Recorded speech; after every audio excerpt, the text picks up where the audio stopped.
दोनों प्रणाम माता जी, सुमिता जी दोनों प्रणाम, शंका माता जी दोनों प्रणाम। हरे कृष्णा दंडक। हरे कृष्णा।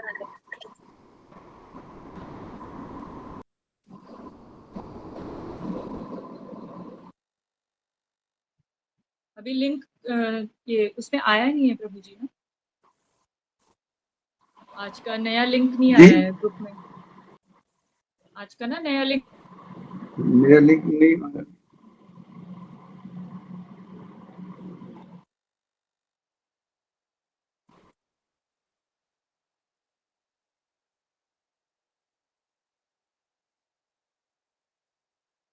जी माता जी।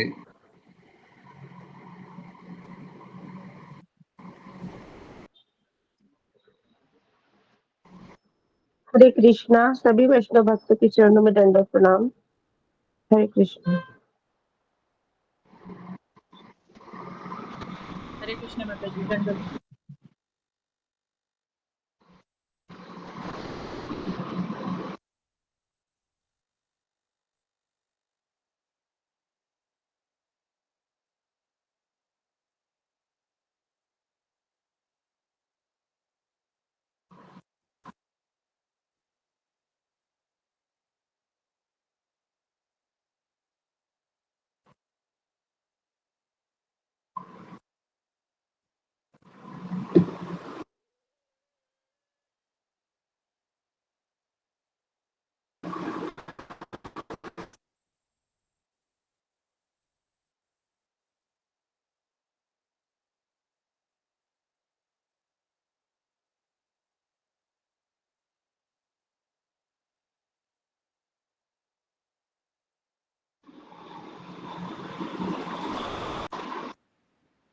प्रभु जी के चरणों में दंडवत प्रणाम, सभी भक्तों के चरणों में दंडवत प्रणाम, सभी माता जी के चरणों में दंडवत प्रणाम। दोनों प्रणाम। हरे कृष्णा, सभी भक्तों के चरणों में दोनों प्रणाम। जी पूजा माता जी, हरे कृष्णा। गुरु वंदना कीजिए। सही भक्तों को दंडवत प्रणाम। जी प्रभु जी शुरू करूँ ना। दोनों प्रणाम माता जी। ओम अज्ञानतिमिरान्धस्य ज्ञानाञ्जनशलाकया चक्षुरुन्मीलितं येन तस्मै श्रीगुरुवे नमः। नमो विष्णुपदाय कृष्णप्रेष्ठाय भूतले श्रीमते भक्तिवेदान्त स्वामिनिति नामिने। नमस्ते सारस्वते देवे गौरवाणी प्रचारिणे निर्विशेष शून्यवादी पाश्चात्य देशतारिणे। जय श्री कृष्ण चैतन्य प्रभु नित्यानंद श्री अद्वैत गदाधर शिवासादि गौर भक्तवृंद। हरे कृष्ण कृष्ण कृष्ण हरे हरे, हरे राम राम राम हरे हरे। श्री गुरु चरण कमल केवल भगति सद्मा, बंधु मोहि सावधान ते जहर प्रसादे भाई हे भव तोरिया जाय। कृष्ण प्राप्ति होय जहाँ होय ते, गुरु मुख पद्म वाक्य चित्त कोरिया क्या। आर ना पूरी हो मने आशा, श्री गुरु चरणे रति ऐसे उत्तम गति। जी प्रसाद पूरे सर्व आशा, जी प्रसाद पूरे सर्व आशा। चक्षुदान दिलो जे जन्मे जन्मे प्रभु से, दिव्य ज्ञान हृदय प्रकाशितो। प्रेम भक्ति जहाँ होते अविद्या विनाश जाते, वेदे गाय जहाँ चरितो। श्री गुरु करुणा सिंधु अधम जनार बंधु, लोकनाथ लोकेर जीवन, लोकनाथ लोकेर जीवन। हा प्रभु करो दया देहो मोरे पद छाया, हा प्रभु करो दया देहो मोरे पद छाया। ए बेजश घोषक त्रिभुवन, ये बीजश घोषक त्रिभुवन श्रीला प्रभुपाद पतित पावन जय गुरुदेव लो शरण प्रभुपदाय प्रभुपदाय जय प्रभुपदाय जय जय प्रभुपाद प्रभुपाद प्रभुपाद जय जय प्रभुपाद जय जय गुरुदेव गुरुदेव गुरुदेव जय जय गुरुदेव निताय गौर हरि बोल हरि बोल हरि बोल निताय गौर हरि बोल निताय गौर हरि बोल हरि बोल हरि बोल निताय गौर हरि बोल। हरे कृष्ण। हरे कृष्णा। श्री वैष्णव भक्तों के चरणों में कोटि कोटि दंडवत प्रणाम। सभी हरे भक्तों को कृष्णा। दंडवत प्रणाम। हरे कृष्णा। कृष्णा अशोक चरण हमारे गुरुदेव के चरण कमल ही एकमात्र साधन है जिनके द्वारा हम शुद्ध भक्ति में सेवा प्राप्त कर सकते हरे हैं। कृष्णा। सभी मैं भक्तों उनके के चरण चरणों में कमलों में दंडवत अत्यंत प्रणाम। भक्ति एवं श्रद्धा पूर्वक नतमस्तक होता हूँ।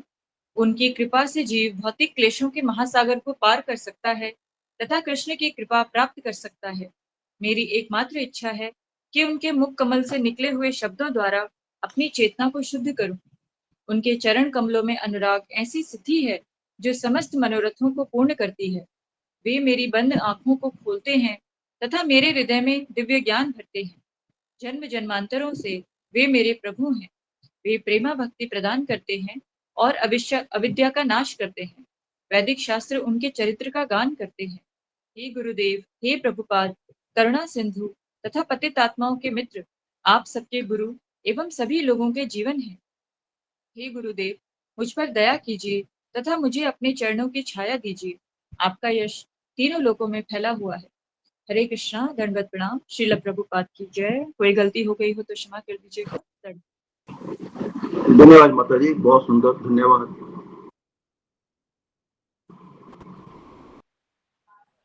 हरे कृष्णा। गुरु दंडवत प्रणाम। हरे कृष्णा। सब भक्तों को दंडवत प्रणाम। हरे कृष्णा।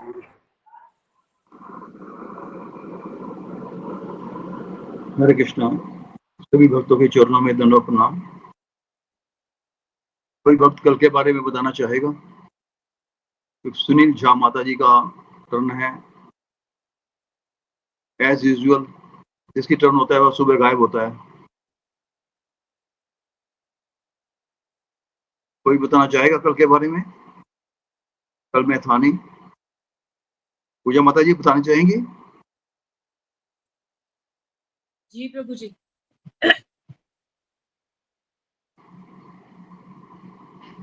हरे जी कृष्णा। माता सभी जी। दंडवत प्रणाम। सभी भक्तों के चरणों में दंडवत प्रणाम। जी प्रभु दंडवत जी। प्रणाम सभी भक्तों के चरणों में दंडवत प्रणाम। जी पूजा माता जी बताइएगा।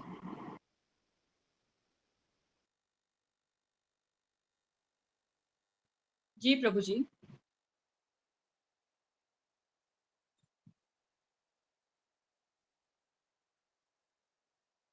हरे कृष्णा। सभी भक्तों को दंडवत प्रणाम। कल का दिन बहुत खास था क्योंकि कल एक वीडियो प्ले किया गया था जिसमें एक इंटरव्यू हो रहा था प्रभु जी का, जिनका नाम है परम पूज्य चारू चंद्र प्रभु। उनका इंटरव्यू लिया गया और मैंने भी सुना मैं जितना मेरे पास समय था उतना सुना।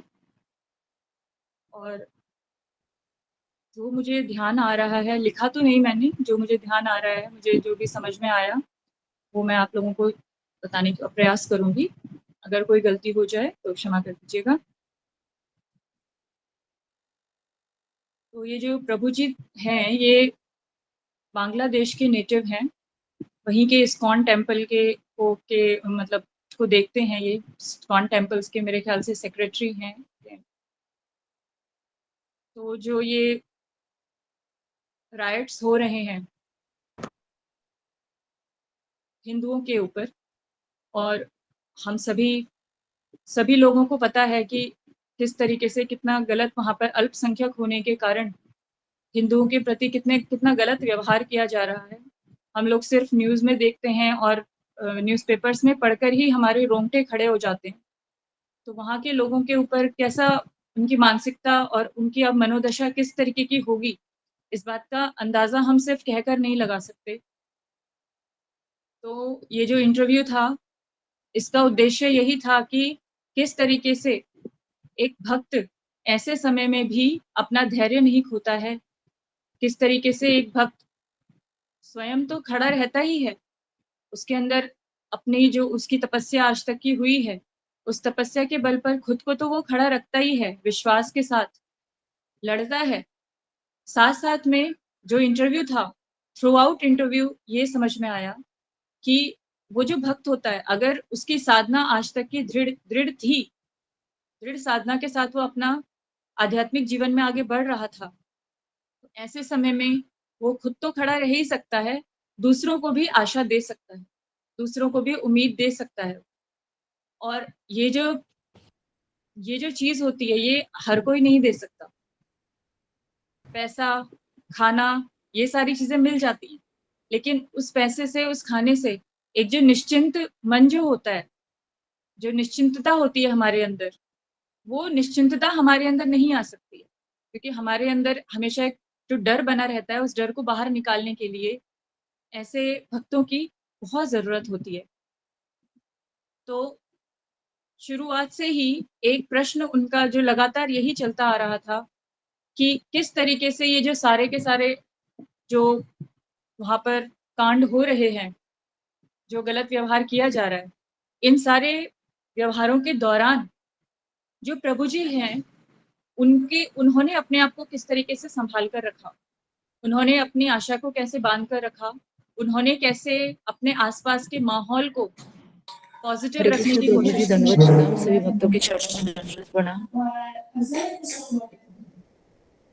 तो पूरे पूरे इंटरव्यू के दौरान जो माताजी थी, उनके सवालों में यही एक बात झलक रही थी कि किस तरीके से एक नकारात्मक माहौल में भी एक भक्त अपने आप को पॉज़िटिव कैसे बना के रख सकता है। तो जो प्रभु जी थे, उन्होंने बहुत ही सुंदर ये उत्तर दिया कि उनके अंदर बिल्कुल भी शंका नहीं है, कोई शंका नहीं है कि वो कोई भी ऐसा काम कर रहे हैं जो उन्हें एक भक्त होने के नाते नहीं करना चाहिए। एक भक्त होने के नाते उन्हें अपनी मालाएँ करनी है, वो माला कर रहे हैं। उन्हें भागवतम पढ़ना है, वो भागवतम पढ़ रहे हैं। उन्हें भगवत गीता पढ़नी है, भगवत गीता पढ़ रहे हैं। और जो उनके अंदर श्रद्धा है, उस श्रद्धा को उन्होंने बनाए रखा है। तो अब ये सब कुछ करने के बाद अगर कृष्ण की इच्छा होगी कि वो हम इस जीवन को जिएँ, तो हमें कोई नहीं मार सकता। और अगर कृष्ण की इच्छा है कि हम इस धरालोक से चले जाएँ, तो हमें कोई नहीं बचा सकता। तो ये जो दृढ़ निश्चय और ये जो अंदर तक उनके जो फेथ बसा हुआ था, वो उस फेथ ने ही पूरा 1.5 घंटा इसी फेथ के बेस पर निकल गया। तो बार-बार वो यही बात कह रहे थे कि हमारा हमारा जो वेपन है, हमारा जो हथियार है, जो हमें चैतन्य महाप्रभु ने दिया है और इस कलयुग के लिए भी जो सबसे बड़ा हथियार है, वो यही है कि हम ऐसे माहौल में कैसे अपने आप को सँभाल कर रख सकते हैं। अब ये जो माहौल बना हुआ है बांग्लादेश में, ये तो अभी हाल-फिलहाल की बात है। लेकिन कई ऐसे घर हैं, जिसमें बाहर तो शांति होती है, बाहर मोहल्ले में, आस-पड़ोस में सब जगह शांति होती है।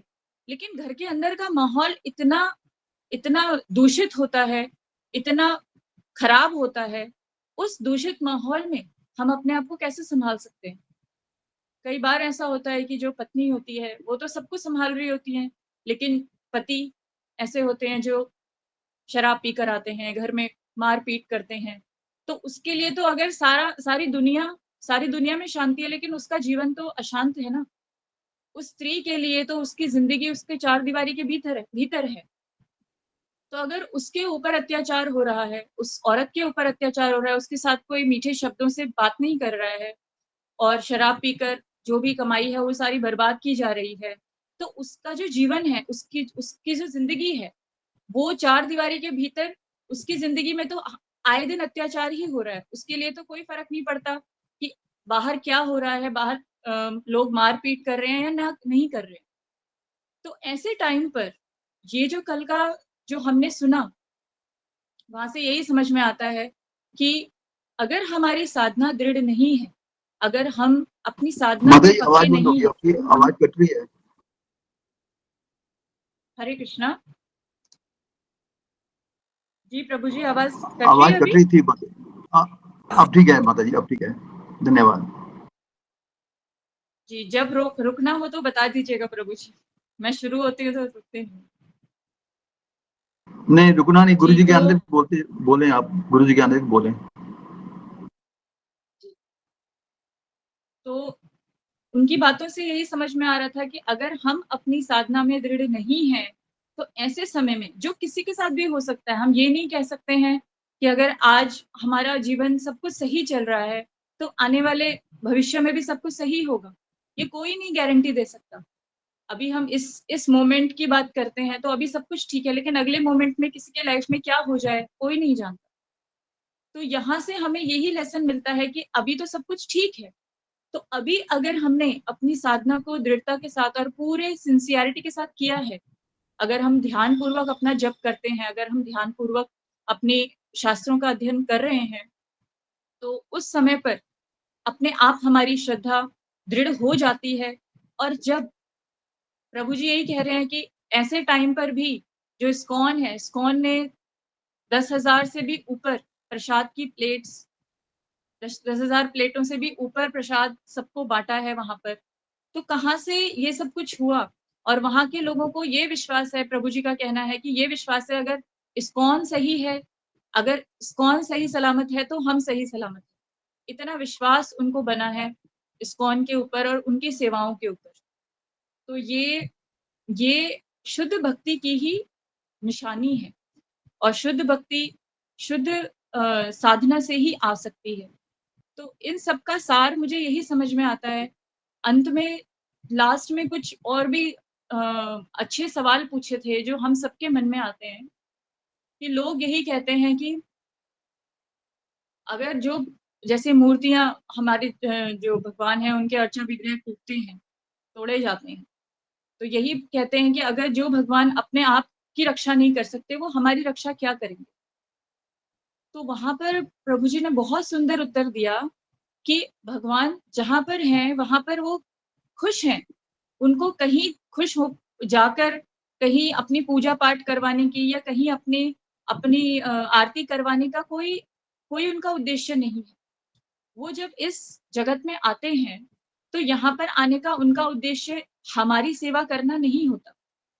उनका उद्देश्य ये नहीं है, उनका काम ये नहीं है कि वो आए और अपने भक्तों की सेवा करें।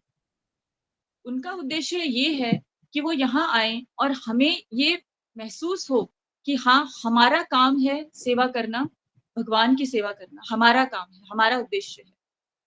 तो भगवान का काम ये नहीं है कि वो अपने अपने अर्चा विग्रह का ध्यान रखें। वो अर्चा विग्रह बनाने का काम भी हमारा ही है, और उनकी सेवा करने का काम भी हमारा ही है, और उनका ध्यान रखने का काम भी हमारा ही है। तो ये जो बात है, ये बात बहुत उनकी एकदम नया उत्तर था ये, और बहुत ही प्रकाश में लाया ये उत्तर, कि वास्तव में हम ये सोचते हैं कि भगवान हमें बचाएं। जब हमने कहीं पर, और फिर दूसरा उत्तर उन्होंने ये दिया कि ये सारी चीजों का कारण है कि कहीं ना कहीं हम ही से कोई ना कोई अपराध हुए हैं, कहीं ना कहीं हमसे ही कुछ ऐसे कार्यों में त्रुटियां रह गई हैं जहां पर नहीं होनी चाहिए थी। तो उसी का ये जो फल है हम लोग भुगत रहे हैं। लेकिन वो चीजें हम हमारी की हुई हम याद नहीं रख पाते हैं कि हमसे कहाँ पर कौन सी गलतियां हो गई थी, तो इसलिए हम ये मान ही नहीं पाते हैं कि ये हमारी गलतियों के कारण हुआ है। तो ये जो दो उत्तर थे, ये उनके बहुत ही अलग थे, और बहुत ही इन्होंने एक एनलाइटन किया हमको। बहुत सुंदर तरीके से उन्होंने माता जी के प्रश्नों का उत्तर दिया।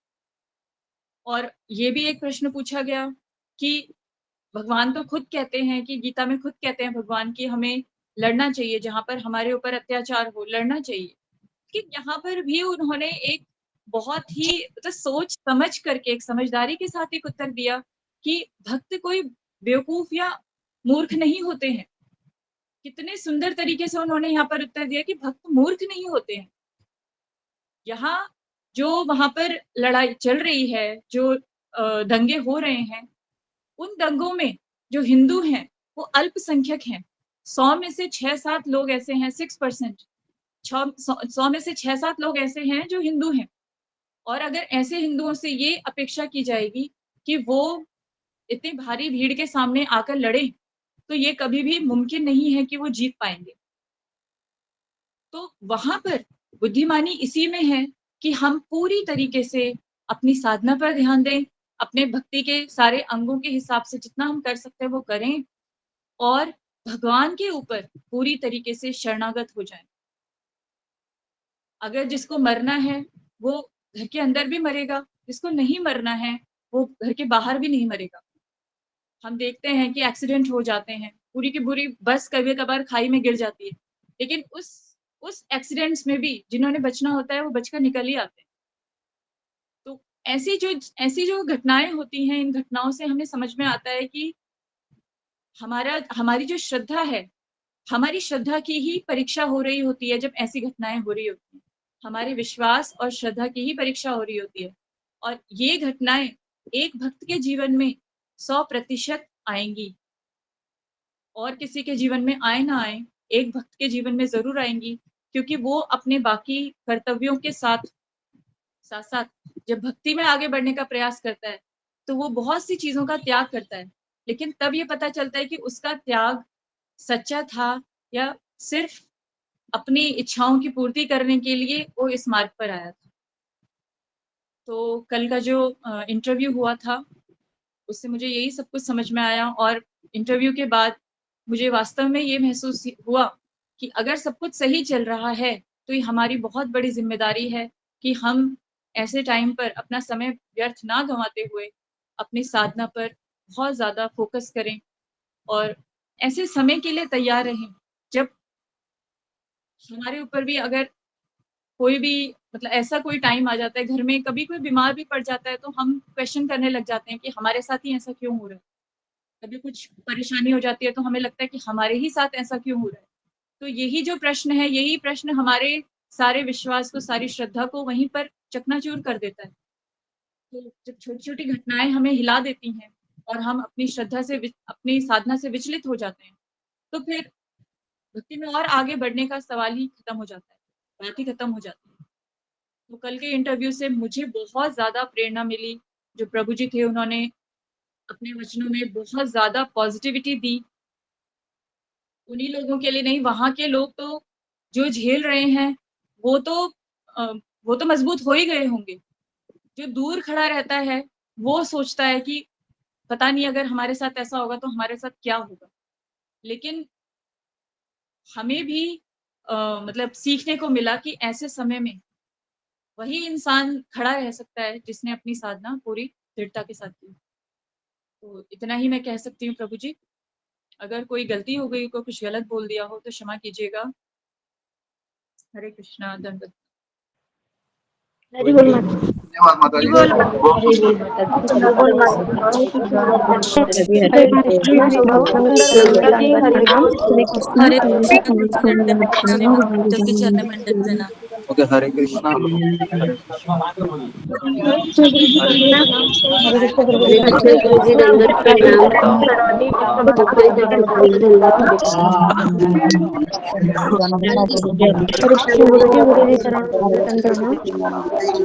दोनों प्रणाम गुरु जी। हरे कृष्णा गुरुदेव दंडवत प्रणाम। सभी वैष्णव भक्तों को हरे कृष्णा गुरु जी, दंडवत प्रणाम। सभी भक्तों के चरणों में दंडवत प्रणाम। मेरे को नहीं पता कौन सा क्लास है, हरे मुझे याद कृष्णा, है हरे कृष्णा। क्लास से अभी कर दो।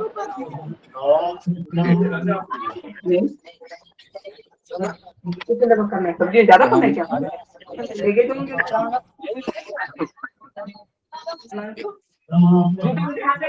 ओमज्ञानतिमिरान्धस्य ज्ञानाञ्जनशलाकया चक्षुरुन्मीलितं येन तस्मै श्रीगुरवे नमो विष्णुपदाय म्यूट कर लीजिएगा।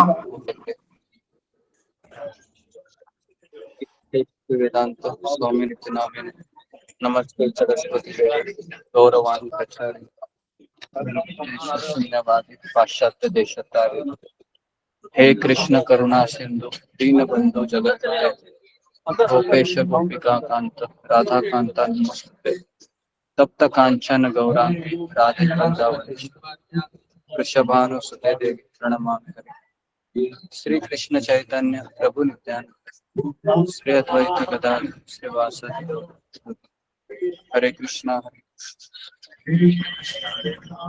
हरे राम राम राम। हरे कृष्णा, सबका स्वागत है सत्र में। तो मैं अभी प्रसादम की लाइन पे खड़ा हूँ, बहुत समय हो गया। आप प्रसादम लीजिए गुरुजी, प्रसादम लीजिए। आप में से कितने लोगों को देखना है, कितने सारे वैष्णव देखो प्रसाद ले रहे हैं? देखना सबको दिखाई दे रहा है? हरे कृष्णा हरे कृष्णा।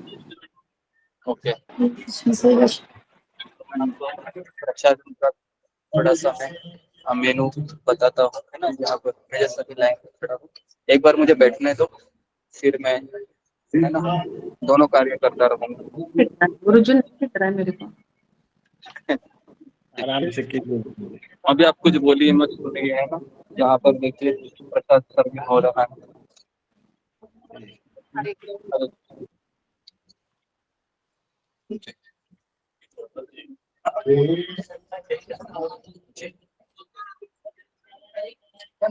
नहीं बस हो गया। सबको दिख रहा है प्रसाद? हाँ हाँ जी गुरुजी। जी गुरुजी। ओके, तो आप में से कितने लोग आना चाहेंगे मेरे साथ प्रसाद ले?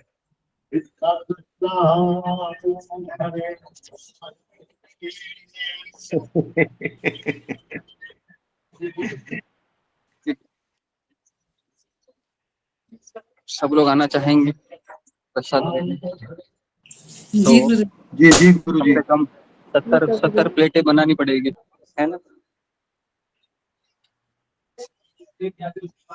ओके,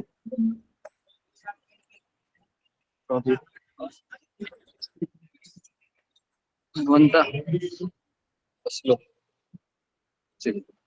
ओके, तो मेरा आवाज सुनाई दे रहा है सबको? तो अभी हम शुरू करते हैं भागवतम क्लास। जी गुरुजी। जी, तो श्लोका है ना। पहले मैं श्लोका बोलता हूँ, फिर आप उसको रिसाइट कीजिए, फिर मैं, है ना, दोनों काम चलते रहेंगे। तो थोड़ा सा कोऑपरेट कीजिए। कल शायद मैं ये सोच रहा हूँ कि जल्दी प्रसाद होगा, क्योंकि आज हम बहुत थोड़ा सा देर से आ गए, क्योंकि बहुत रेस्ट भी नहीं हुआ था, इसलिए। ओके, तो चौथे चैप्टर, पहले अध्याय का चौथा चैप्टर। आप में से कितने लोगों के पास भागवतम है? फिंगर को रेख कीजिए। भागवतम है कितने लोगों के पास? भागवत है जी। ओके, तो ये आप सभी लोग पढ़ने का प्रयास कीजिए जी। एक्चुअली ना, हमारे आचार्य कहते हैं कि हरि कथा ही भोजन है। एक्चुअली भोजन हरि कथा है, और हरि के बारे में चिंतन करना और हरि के बारे में पढ़ाई करना, सुनना, यही एक्चुअली भोजन है ना। लेकिन एक फीलिंग कब आएगा मुझे पता नहीं। अभी इतने सारे वैष्णव हैं मेरे सामने प्रसाद ले रहे हैं, तो मुझे इतना अच्छा लग रहा है कि इतना बड़ा सौभाग्य, इतने सारे वैष्णव, कम से कम 500,000 लोग बैठे हैं वृंदावन के धाम में प्रसाद ले। इनको देखकर ही ऐसा लगता है कि पेट भर गया और कुछ खाने की इच्छा नहीं होती, है ना। कि आंखों के लिए ये बहुत बड़ा एक अनमोल उपहार है कि ऐसे वैष्णव को अपने सामने, है ना, खाते हुए देखकर। जी सॉरी, दूसरी जगह चला गया। ओके, तो ठीक है, तो हम पहला श्लोक उच्चारण करते हैं। नारायणम नमस्कृत्यम नरम चैव नरोत्तमम्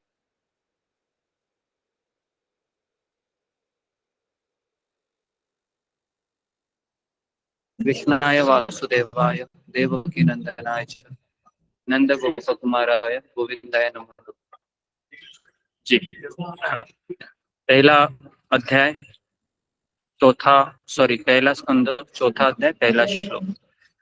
व्यास उवाच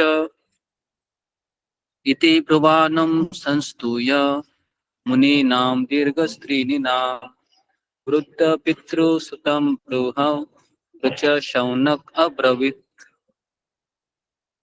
श्रीव्यास उवाच इति ब्रुवाणं संस्तूय मुनीनां दीर्घसन्तूर्णं वृद्धकुलपतिश्रुतं प्रुह च शौनको ब्रवीत्। श्रीव्यास उवाच इति ब्रुवाणं संस्तूय मुनीनां दीर्घसन्तूर्णं वृद्धकुलपतिश्रुतं प्रुह च शौनको ब्रवीत्।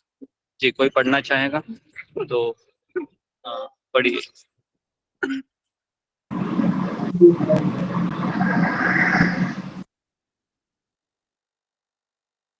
शुभांगी पाठक माता जी, हरे कृष्णा।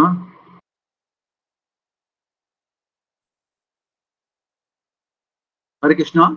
शुभांगी पाठक माता जी। हाँ प्रभु जी, हरे कृष्णा। बोलिए माता जी। प्रभु जी, वो उतना समय भागवतम किसके पास है? क्योंकि गुरु जी ने बोला तो मैंने हैंड रेज किया था। अभी मैं श्लोक नहीं बोल पाऊंगी क्योंकि मेरे स्कूल जाना है ना, तो मैं सिर्फ सुन पाऊंगी, खाना बना रही हूँ इसलिए। माफ ठीक है माता कीजिएगा जी, प्रभु जी, माफ कोई कीजिएगा बात नहीं प्रभु माता जी। जी। हैंड रेस इसलिए कहा मैंने। रंजना माता जी, हरे कृष्णा। कृष्णा प्रभु जी, आपके चरणों में दंडवत प्रणाम, सब भक्तों को दंडवत प्रणाम। व्यास उवाच इति ब्रुवणं संस्तूय मुनीनां दीर्घशास्त्रीणां वृद्धकुलपतिसुतं बहुरी च शौनक अब्रवीत्। हरे कृष्णा।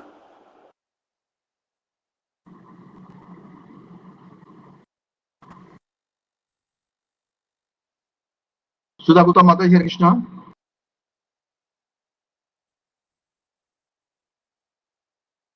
सुधा माता जी, हरे कृष्णा। हरे कृष्णा गुरु जी, दंडवत प्रणाम। सभी भक्तों को दंडवत प्रणाम। व्यास उवाच व्यासः उवाच इति ब्रुवाणं संस्तूय मुनीनां दीर्घसत्रीणां वृद्धः कुलपतिसुतं बहुरिच शौनक अब्रवीत्। हरे कृष्णा। धन्यवाद माता जी। रितु जेठवानी माता जी, हरे कृष्णा। हरे कृष्णा प्रभु जी, दंडवत प्रणाम। व्यास उवाच इति ब्रुवाणं संस्तूय मुनीनां दीर्घसन्धिणां वृद्धकुलपतिसुतं ब्रवीच शौनको ब्रवीत्। हरे कृष्ण प्रभु जी, दंडवत प्रणाम। धन्यवाद माता जी। रीना गंगवार माता जी, हरे कृष्णा। हरे कृष्णा प्रभु जी, दंडवत प्रणाम। व्यास उवाच इति ब्रुवाणं संस्तूय मुनीनां दीर्घसत्रिणां वृद्धाकुलपतिसुतं बहुरिचा शौनको अब्रवीत्। हरे कृष्णा प्रभु जी। धन्यवाद माता जी। रेखा कालेल माता जी, हरे कृष्णा।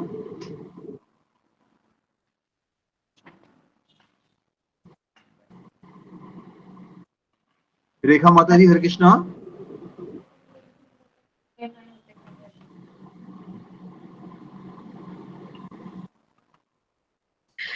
हरे कृष्ण प्रभु जी, दंडवत प्रणाम। जी माता जी, बोलिए। उवाच इति ब्रुवाणं संस्तूय मुनीनां दीर्घसत्रीणां वृद्धः कुलपतिः सुतं बहुरुचः शौनको अब्रवीत्। धन्यवाद प्रभु जी। धन्यवाद माता जी। सुमित पाठक माता जी, हरे कृष्णा। हरे कृष्णा प्रभु जी, दंडवत प्रणाम। सभी भक्तों के चरणों में दंडवत प्रणाम। व्यास उवाच इति ब्रुवाणं संस्तूय मुनीनां दीर्घसत्रीणां वृद्धकुलपतिसुतं बहुरुच शौनका अब्रवीत्। हरे कृष्णा, दंडवत प्रणाम। धन्यवाद माता जी। नमिता साहा माता जी, हरे कृष्णा। हरे कृष्णा गुरु जी, आपके चरणों में कोटि कोटि प्रणाम गुरु जी। सब भक्त के चरणों में प्रणाम। व्यास उवाच इति ब्रुवाणं संस्तूय इति ब्रुवां संस्थीय मुनीनाम दीर्घशतं वृद्धकुलपतिसुतं बहुरीच शौनक अब्रवीत। हरे कृष्ण गुरु जी प्रणाम। धन्यवाद माता जी। राधिका शानबाग माता जी, हरे कृष्णा। हरे कृष्ण गुरु जी, आपके चरणों में दंडवत प्रणाम, सभी भक्तों के चरणों में दंडवत प्रणाम। व्यास उवाच इति ब्रुवाणं संस्तुया मुनीनां दीर्घक्षत्रिणां वृद्ध कुलपति सुतां बहुरुच शौनक अब्रवीत। हरे कृष्ण।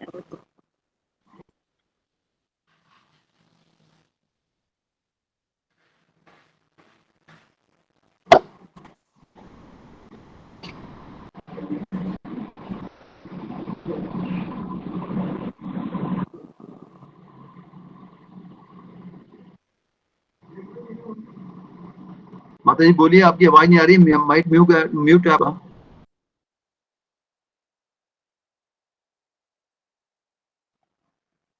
मेरा नाम लिया थे। जी माता जी बोलिए। हरे कृष्ण गुरुजी, दंडवत प्रणाम। व्यास उवाच इति ब्रुवाणं संस्तूय मुनीनां दीर्घसत्रिणां वृद्धकुलपतिसुतं बहव्रज शौनको ब्रवीत।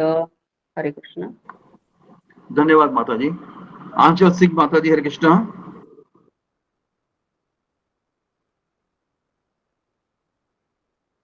आंचल सिंह माता जी, हरे कृष्णा।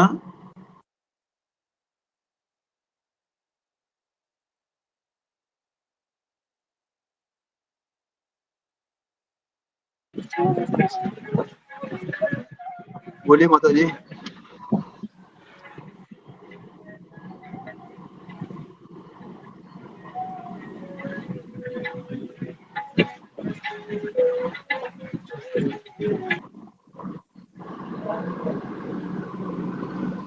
व्यास उवाच इति ब्रूणां संस्कृत्य मुनीनां दीर्घसंतृणां वृद्धकुलपतिसूतं बहुरिच शौनक अब्रवीत। श्री गुरु जी, हरे कृष्णा, दंडवत प्रणाम। ओके, जरा इसका अनुवाद और तात्पर्य पढ़ना। जी गुरु जी। अनुवाद इस प्रकार से है।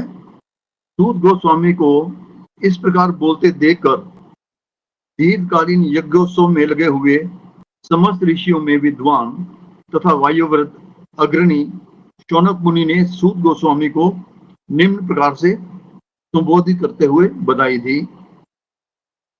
तात्पर्य, विद्वानों की सभा में जब भी वक्ता को बधाई दी जाती है या उनको संबोधित किया जाता है तो बधाई देने वाले में निम्नलिखित योग्यताएं होनी चाहिए।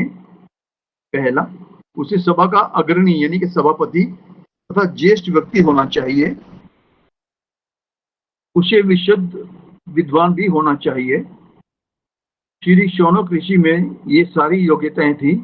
अतः जब श्री सूत गोस्वामी ने श्रीमद् भागवत को उसी रूप में सुनाने की इच्छा व्यक्त की जिस रूप में उन्होंने सुखदेव गोस्वामी से सुना था तथा स्वयं भी उसे आत्मसात किया था, तो श्री शौनक जी उन्हें बधाई देने के लिए खड़े हुए।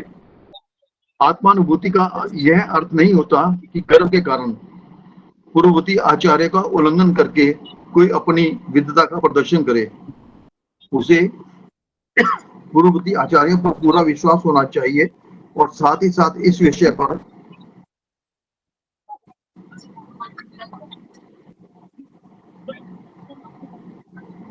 नेक्स्ट मैं पेज देखता हूँ। और किसी के पास है भगवतम तो पढ़ सकता है। रीना माता जी, आप प्रभु जी मैं पढ़ूं? पढ़िए आप माता जी। मेरे को नेक्स्ट पेज आप करना पड़ेगा। उसे पूर्ववर्ती आचार्य पर पूरा विश्वास होना चाहिए और साथ ही साथ उसे विषय का ऐसा उत्तम ज्ञान होना चाहिए कि वह किसी विशिष्ट अवसर पर उस विषय को उपयुक्त ढंग से प्रस्तुत कर सके। विषय के मूल उद्देश्य का पालन होना चाहिए।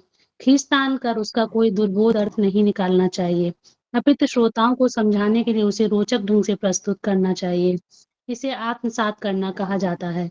सभा के अगुआ शौनक ने वक्ता श्री सूत गोस्वामी के महत्व का यथाधीतम तथा यथामति कहकर अनुमान लगा लिया था। अतः परम प्रसन्न होकर वे उन्हें बधाई दे रहे थे। ऐसे व्यक्ति से कभी नहीं सुनना चाहिए जो मूल आचार्य का प्रतिनिधित्व न करता हो। अतः इस सभा में वक्ता तथा श्रोता दोनों ही प्रामाणिक थे, जिसमें श्रीमद् भागवत को दूसरी बार सुनाया जा रहा था। भागवत के ऐसे मानक वचन से वास्तविक उद्देश्य को बिना किसी कठिनाई के स्थिर रखा जा सकता है। ऐसी स्थिति उत्पन्न किए बिना बाह्य प्रयोजनों के लिए भागवत का वाचन वक्ता तथा श्रोता दोनों के लिए व्यर्थ का श्रम है। हरे कृष्णा प्रभु जी। धन्यवाद माता जी। जी गुरु जी, हरे कृष्णा।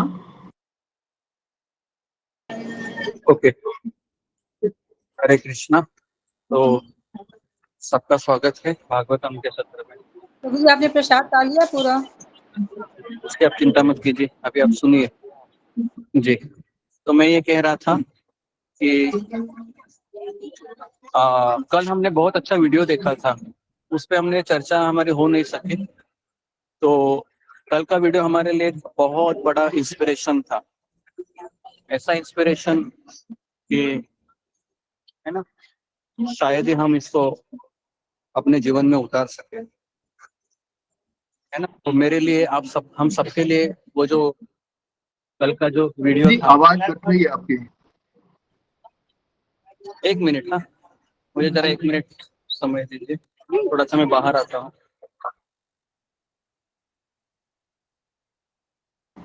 गुरुजी पहले आप खा लीजिए, प्रसाद ग्रहण कीजिए।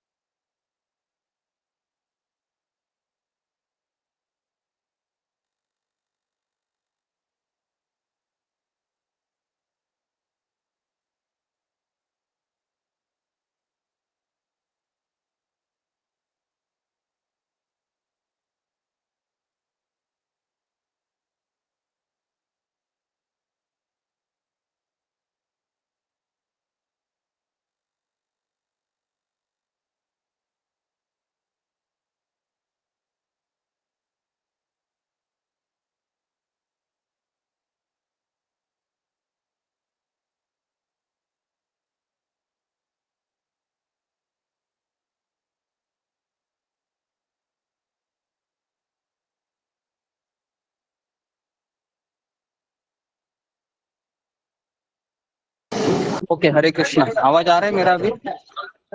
थोड़ा जी, आवाज आ रहा है?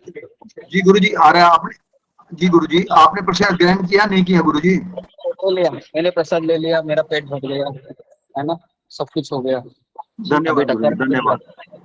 थोड़े समय ठीक है, ओके। तो ओके, तो देखिए कल हमने बहुत सुंदर विषय पे चर्चा की, सुनी, है ना। उस समय मैं ट्रेन में था, लेकिन मैं भी सुन रहा था, और सुनते सुनते मुझे इतना अच्छा लग रहा था कि परिस्थितियां है ये हमें मजबूत बना देती है। परिस्थितियां हमें मजबूत बना देती है जब हम भक्ति में आगे बढ़ते हैं। और जैसे बांग्लादेश जैसे सिचुएशन अगर हमारे पास आएगी तो हम शायद, है ना, हम शायद गिव अप करेंगे, क्योंकि इतना आसान नहीं होता है कि है ना, विपरीत परिस्थितियों में हम माला को उठाए।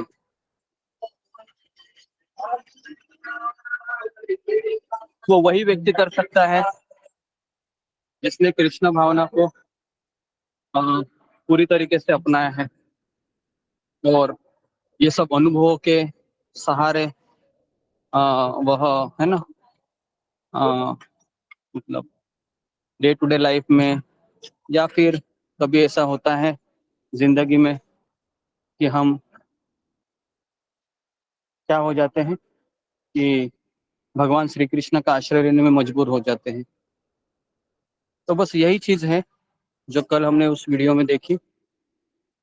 तो अभी हम भागवतम के ऊपर, कल के वीडियो में किसी कुछ सवाल है? क्योंकि सवाल तो हम ले नहीं सके, तो अगर कल के वीडियो में, क्योंकि कल का वीडियो बहुत हाई लेवल था, क्योंकि है ना उसके डोसेस भी हेवी रहेंगे, कल का तो किसी का कुछ प्रश्न है कल के सेशन में, ताकि आपको थोड़ा सा ऐसा लगे कि क्या ये संभव है या ये जी।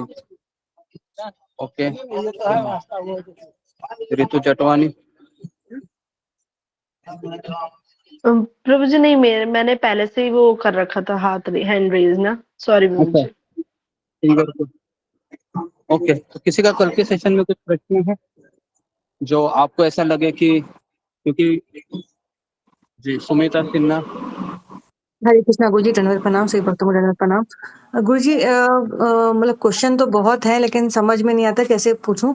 गुरु जी जैसे वो तो ठीक है, जैसे लेकिन जब फैमिली के साथ जो लोग रहते हैं तो उसमें अगर भक्त अगर कोई है तो उसको अपनी फैमिली की चिंता होती है कि उसको कैसे बचाया जाए। तो क्या सेल्फ डिफेंस का कुछ है, क्या कर सकते हैं क्या? जैसे कि उन्होंने कल क्वेश्चन भी पूछा था उन्होंने कि जो कृष्ण भगवान तो बोले हैं गीता में कि आगे युद्ध करो, तो उस समय पे क्या करना चाहिए? मतलब कि माला तो ठीक है, माला तो करेगा ही भक्त, लेकिन क्या सेल्फ डिफेंस के लिए भी अपने पास लोगों को वो रखना चाहिए कि भगवान पे सब कुछ छोड़ देना चाहिए कि जो भगवान चाहेंगे वही होगा?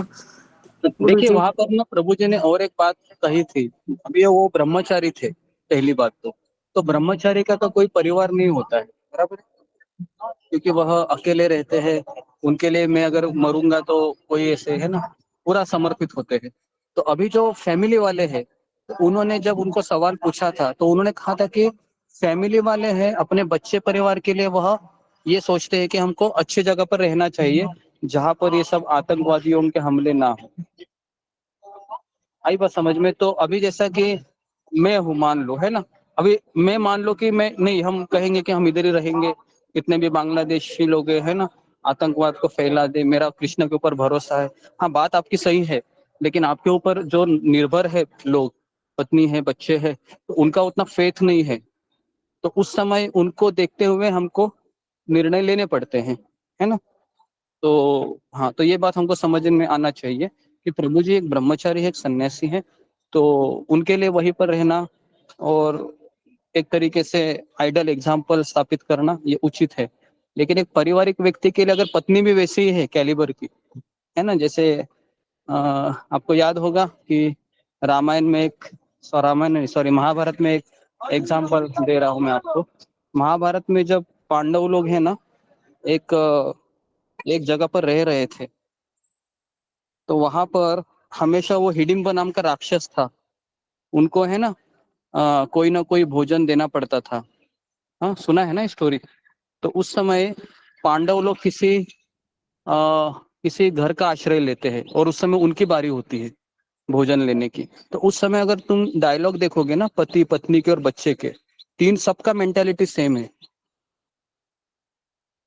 बराबर है। सुमिता सुना है क्या स्टोरी तुमने? क्योंकि उसमें वो बोलता है, पति बोलता है कि मैं जाऊंगा, है ना, मुझे राक्षस को खाने दो। पत्नी बोलेगी कि मैं जाता हूँ, मुझे राक्षस को खाने दो। बच्चे बोलते हैं माता पिता आप नहीं जाएंगे, है ना। आई बात समझ में? तो ऐसा मेंटेलिटी है अगर सबका, तो फिर वो बांग्लादेश में ही रहना चाहिए। आई बात समझ में? हाँ क्या जी बताना गुरुजी। चाह रहा हूँ? हाँ हाँ हाँ। तो अगर वैसा मेंटालिटी नहीं है तो बेसिकली फिर हम निर्णय ले लें कि है ना कि अभी हम थोड़ा सा शिफ्ट हो जाते हैं, शिफ्टिंग मोड में चले जाते हैं, ठीक है, ये सब चीजें। क्योंकि गुरु जी अपने को बचाना तो अगर अपने आप को बचा पाएंगे तभी तो आगे भक्ति भी कर पाएंगे, अगर अपने परिवार को बचा पाएंगे तो वही हाँ मेरा क्वेश्चन था कि अगर हम हाँ, सेफ जगह पे पहुंच जाएंगे तभी तो आगे का पूरा भक्ति, क्योंकि भक्ति भी तो कंप्लीट नहीं हुई है ना हम लोगों की। नहीं, भक्ति वैसे भी किसी की कंप्लीट कभी नहीं होती है ना। अभी मान लो कि अचानक अभी हम मर गए अभी, है ना, इस हालत में, तो हमारी भक्ति तो अधूरी रह गई। कुछ भी हो सकता है संसार में, लेकिन हमें ये सोचना चाहिए कि हम कोई भी परिस्थिति में रहूं मैं, है ना, मैं हमेशा भगवान के अनुकूल भक्ति करती रहूं या करता रहूं, है ना, इस तरीके से, ठीक है। ओके, जी और जी किसी का कुछ धन्यवाद गुरु जी। क्वेश्चन सेटिस्फाइड है इस क्वेश्चन से? जी अभय यादव। हरे कृष्ण धर प्रभु जी।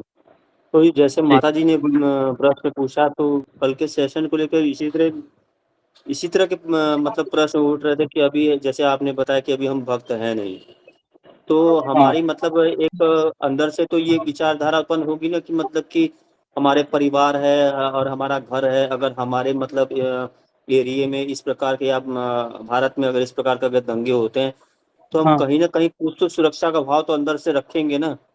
हाँ हाँ हाँ, देखिए सुरक्षा का भाव रखना ही चाहिए।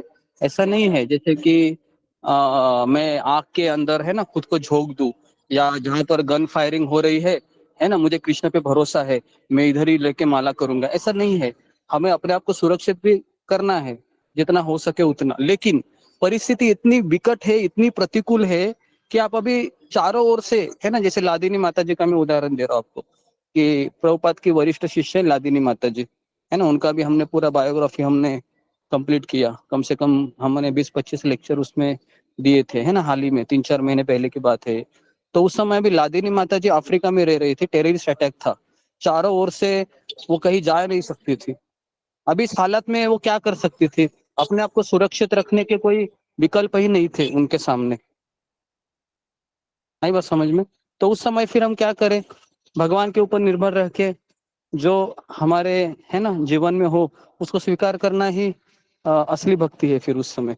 लेकिन अगर हमारे पास ऑप्शन है कि मैं सुरक्षित रहूं कहीं, तो फिर वो ऑप्शन को हमको स्वीकार करना चाहिए। आई बात समझ में? जी हाँ, ओके।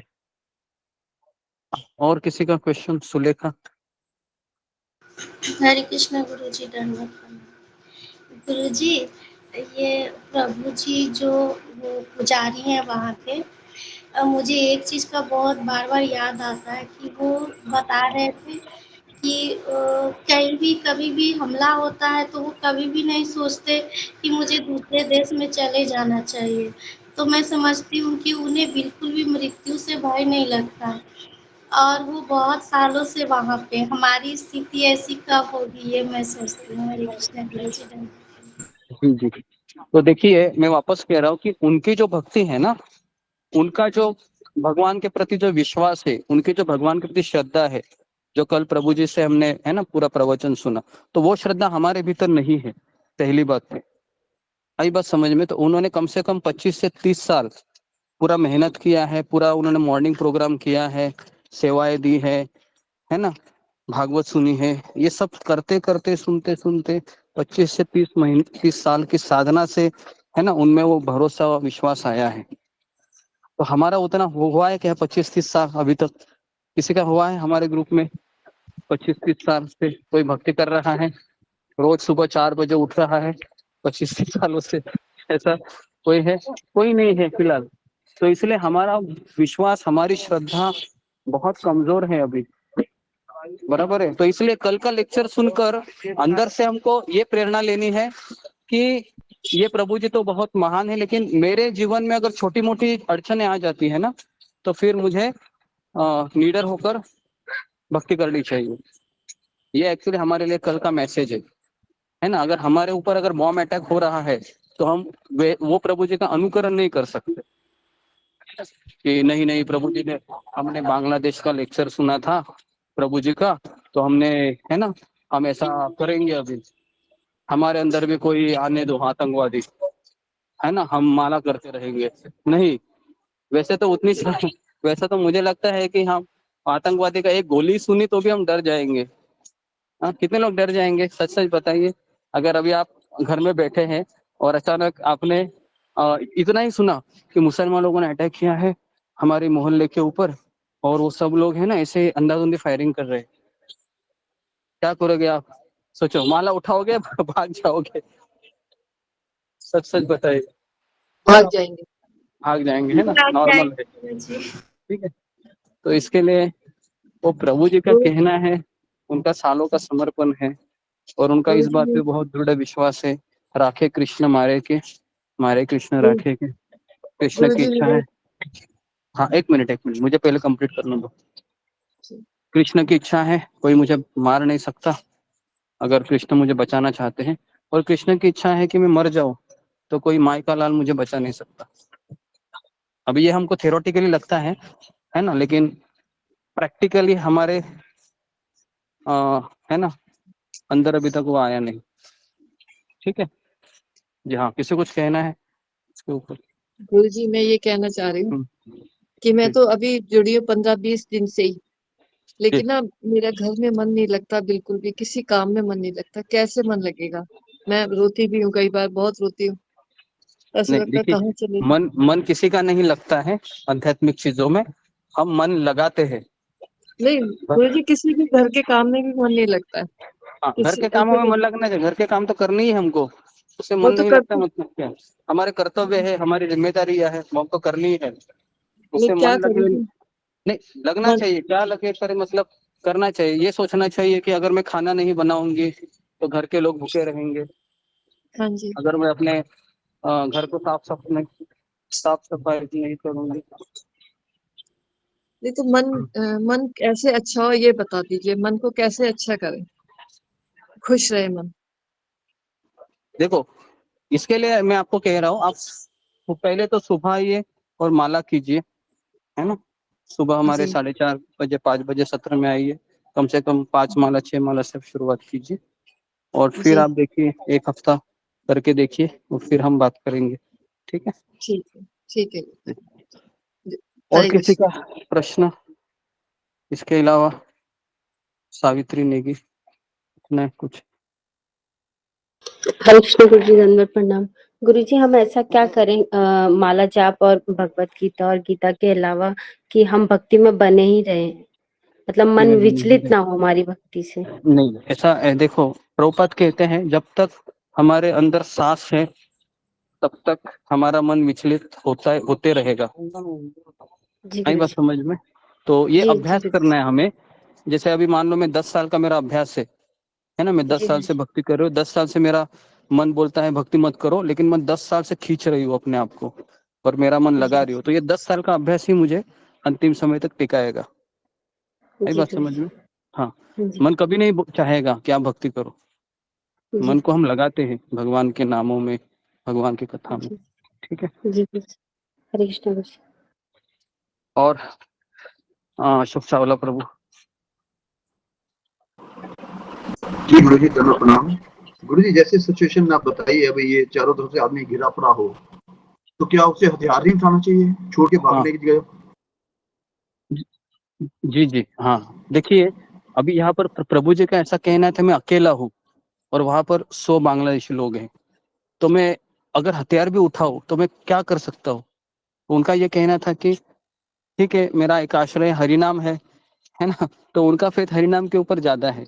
लेकिन अभी वो तो उत्तम अधिकारी स्तर के हो गए, हम तो कनिष्ठ स्तर के भी नहीं है, तो हमको तो वेपन उठाना ही चाहिए जितना हो सके उतना, क्योंकि उस समय मैं और आप होते थे तो हम भले ही हमने सुना है प्रवचन में कि हरिनाम ही अभी आश्रय है, मेरे घर के सामने 100 है ना आतंकवादी खड़े हैं और मैं कभी भी है ना मैं मर सकता हूँ, फिर भी हम यही कोशिश करेंगे कि मैं अपने आप को बचा लूं। बराबर है, क्योंकि ये मनुष्य का नैसर्गिक गुण है कि वह कभी होप नहीं छोड़ता है, वो सोचता है कि पहले मैं अपने आप को बचा लूं, है ना। तो जी, तो इस तरीके से मैं इस तरह से सोचता हूँ,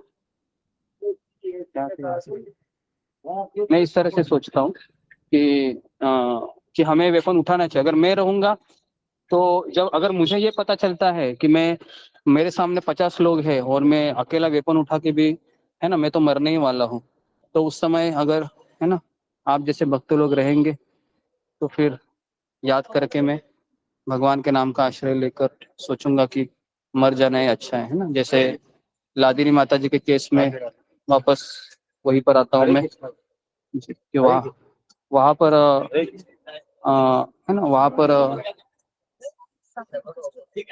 हाँ वहां पर 6 आतंकवादियों को भी पकड़े थे, टेररिस्ट लोग।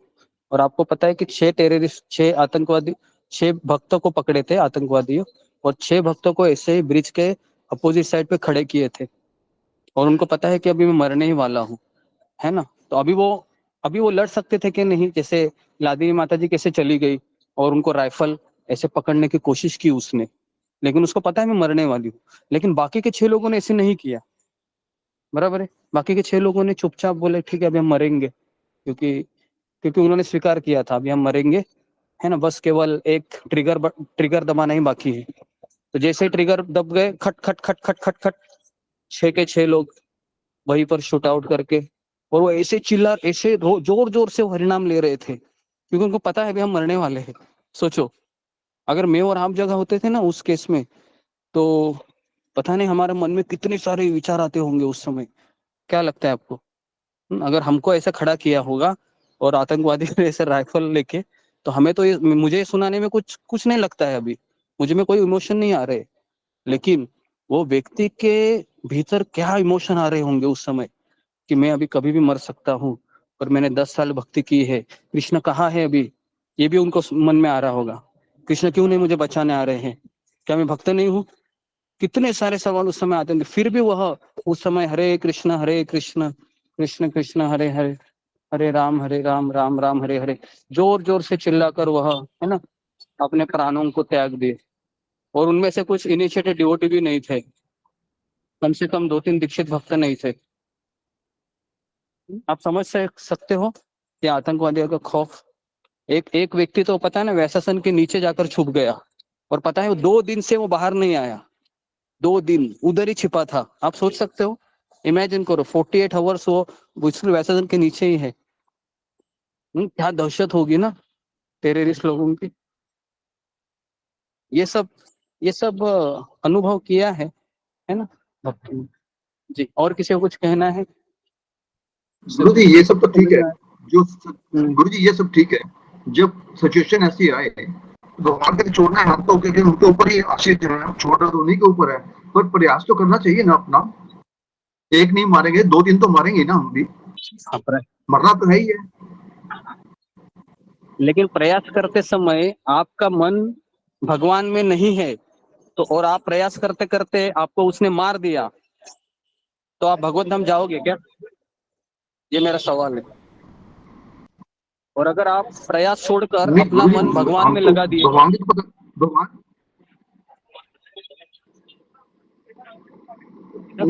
जी को पता है गुरु जी मेरे पे आश्रित है ये।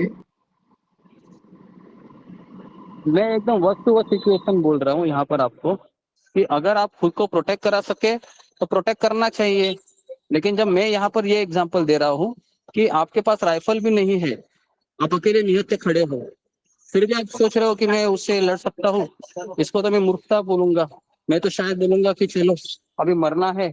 एक तो मैं भागने की कोशिश कर सकता हूँ, लेकिन लड़ने की कोशिश नहीं करूंगा वहां पर, क्योंकि सामने वाला व्यक्ति मुझसे भी मजबूत है। आप शायद लड़ सकते हो, लेकिन उस केस में तो लड़ना भी मूर्खता है, क्योंकि उस में राइफल है, वो तो ट्रिगर दबाएगा उधर ही बेहोश हो जाएंगे, मर जाएंगे। ओके, मेरा अंडरस्टैंडिंग ये है। ओके, और किसी का कुछ? जी गुरु जी धन्यवाद, थैंक यू। ओके, और किसी का कुछ प्रश्न है?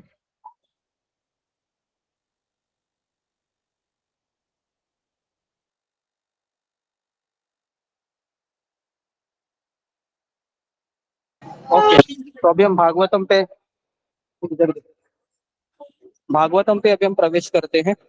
तो सब लोग लिखिए पहला प्रश्न कि सूत गोस्वामी की क्या योग्यता थी। पहला सवाल यहाँ पर कि जी सॉरी व्यासासन, सॉरी सूत गोस्वामी नहीं, व्यासासन पर, हाँ सॉरी, सूत गोस्वामी की क्या योग्यता थी, हाँ यही सवाल लिखिए, सूत गोस्वामी की क्या योग्यता थी।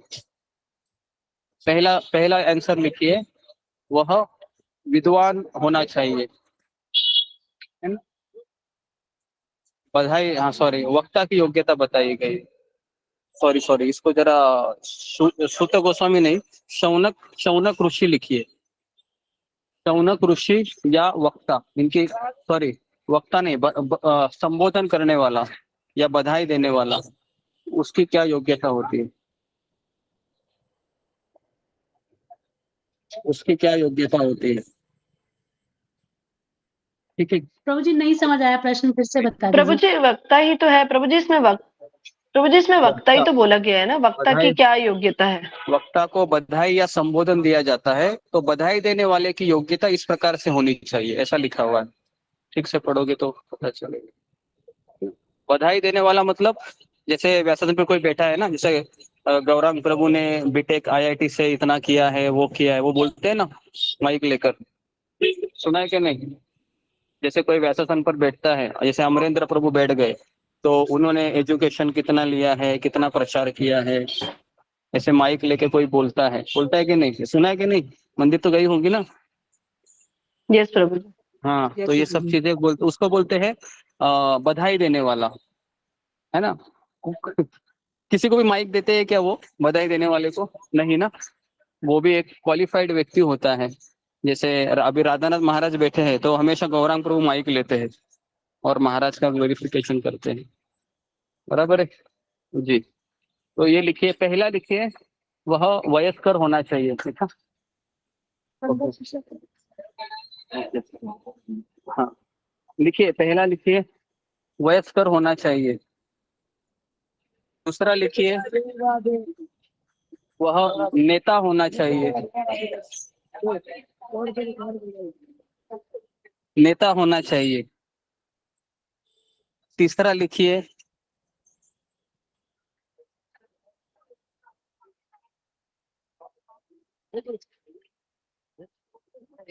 विद्वान होना चाहिए। विद्वान होना चाहिए जी। अशोक चावला प्रभु, पढ़िए जरा 3 चीजें।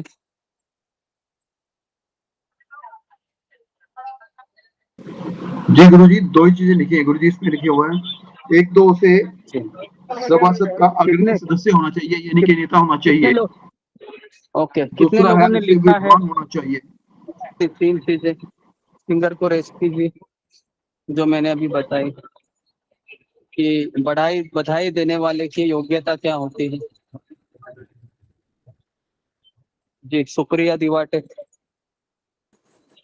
हरे कृष्णा गुरुजी, दंडवत प्रणाम। सभी भक्तों के चरणों में दंडवत प्रणाम। क्वेश्चन है, बधाई देने वाले की क्या योग्यता थी? इसमें से आंसर आता है कि 1 नंबर वह वयस्कर होना चाहिए, सेकंड वह नेता होना चाहिए, और थर्ड है विद्वान होना चाहिए। हरे कृष्ण। ओके, विद्वान होना चाहिए, वेरी गुड। प्रभु जी वयस्कर मतलब क्या होता है? वयस्कर मतलब बुजुर्ग होना चाहिए। वो मतलब बेसिकली एक्सपीरियंस होना चाहिए, क्योंकि लोग बोलते हैं ना, ऐसे ही मैंने बाल नहीं पकाए हैं। सुना है कि नहीं डायलॉग ये? ऐसे ही मैंने बाल नहीं पकाए हैं, मतलब क्या है? बहुत अनुभव से बोल रहा हूँ मैं, तो अनुभवी बोलते हैं उसको, या अनुभवी होना बुजुर्ग चाहिए। बोलते? ज्येष्ठ होना चाहिए। हाँ, बुजुर्ग, है ना, बुजुर्ग। और नेता लिखा है क्या? वो नेता होना चाहिए, लीडर होना चाहिए। जी लिखा है गुरुजी। सभापति लिखा है, सभापति होना चाहिए।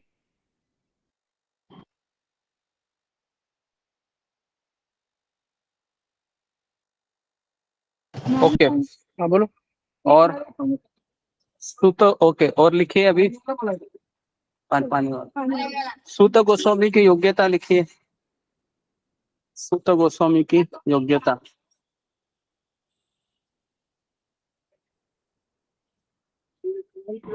आवाज कट रही है गुरुजी, आपकी आवाज कट रही है। आवाज, हरे कृष्णा आ रही है अभी आवाज? जी आ रही है। रही है गुरुजी, अभी भी कट।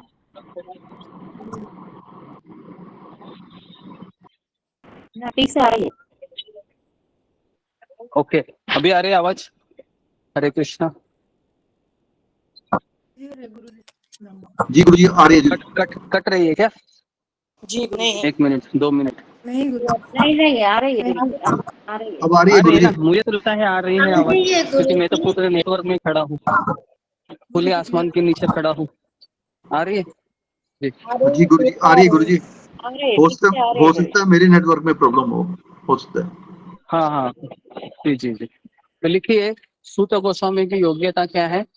तो पहले है, उन्होंने सुखदेव गोस्वामी से ही सुना था, जो उनके परंपरागत आध्यात्मिक गुरु है।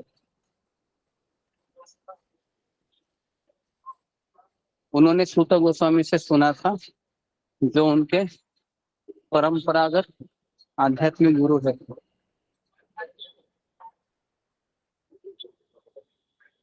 और दूसरा था जो उन्होंने सुना था उसका उन्होंने अपने व्यक्तिगत जीवन में अनुभव किया था।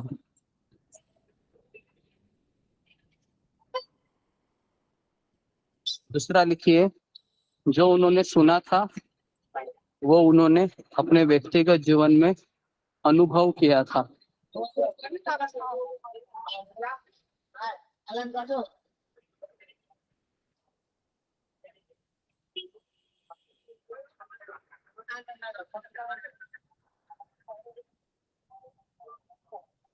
तीसरा है उसे पिछले आचार्यों पर पूरा विश्वास होना चाहिए।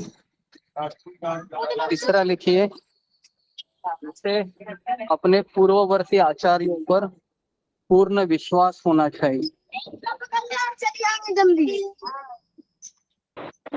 तो जी आवाज आ रहा है, कहीं समझ में नहीं आ रहा है। हाँ, थोड़ा सा अभी ट्रैफिक है, 1 मिनट मैं थोड़ा सा इस पे आ जाता हूँ, सेफ रोड पे। हाँ, अभी आ रहा है। हाँ, ये लिखिए अभी, उसे अपने पूर्ववर्ती आचार्यों पर विश्वास होना चाहिए। उसे अपने पूर्ववर्ती आचार्यों पर विश्वास होना चाहिए। लिखा जी।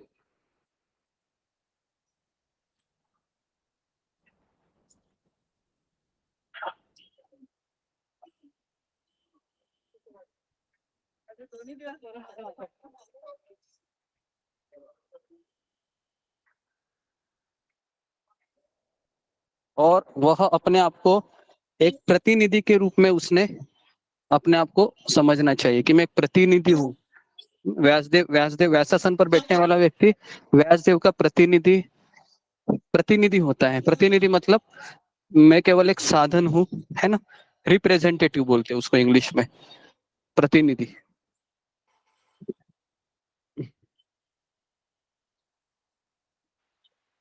जी, ओके, ठीक है।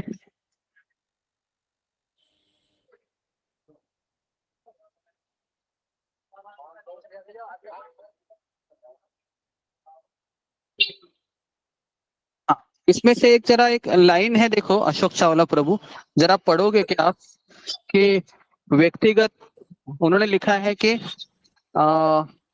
ऐसा एक शब्द है, देखो कि व्यक्तिगत अपने, है ना। एक मिनट, मिला क्या आपको, किसी को मिला क्या वह कि जी गुरुजी, जब श्री शुद्ध गोस्वामी ने श्रीमद् भगवत को उस रूप में सुनाने की व्यक्त की, इसमें व्यक्तिगत अनुभव का अर्थ, यहाँ से व्यक्तिगत अनुभव का अर्थ मिला। श्री भगवत की उसी रूप में सुनाने की इच्छा व्यक्त की जिस रूप में उन्होंने सुखदेव गोस्वामी से सुना था तथा हाँ, नहीं, व्यक्तिगत अनुभव का अर्थ किसी को मिला है वो लाइन? स्वयं भी उसे प्रभु आत्मसात जी, किया था। हाँ, यहाँ पे लिखा है। प्रभु जी, यहाँ लिखा है, आत्म अनुभूति का यह अर्थ नहीं होता कि गर्व के कारण पूर्ववर्ती आचार्यों का उल्लंघन करके कोई अपनी विद्यता का प्रदर्शन करे। ये है क्या? यही है। हाँ, तो कितने लोगों को ये लाइन समझ में आ गई जो अभी पढ़ा? वापस एक बार पढ़िए उसको कि व्यक्तिगत अनुभव का अर्थ ये नहीं कि पूर्ववर्ती आचार्यों के ऊपर हम अपने आप को प्रस्तुत करें। इसका अर्थ क्या है, कौन मुझे बताएगा जी? कि व्यक्तिगत अनुभव का अर्थ क्या है एक्चुअली में, क्योंकि जी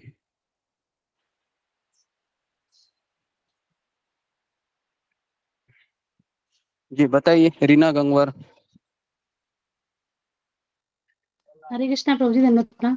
प्रभु जी, इसमें ये बताया है कि हमको मतलब ऐसे नहीं सोचना चाहिए कि हमको बहुत ऐसे अनुभव है, ज्ञान है, तो हमारे जो पूर्ववर्ती आचार्य हैं उनसे हम ज्यादा विद्वान हैं और हम उनका उल्लंघन करके हम अपनी विद्वता का प्रदर्शन करें।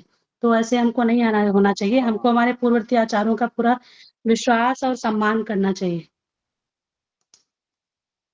और उन्होंने जो हमको दिया है, जो जैसे सिखाया है, एज इट इज वैसे ही हमको प्रस्तुत करना चाहिए। जी हरे कृष्णा। हाँ, हरे कृष्णा। और इसमें से और कोई बताएगा? हरे कृष्णा प्रभु जी। जी धन्यवाद। और रितु जटवानी।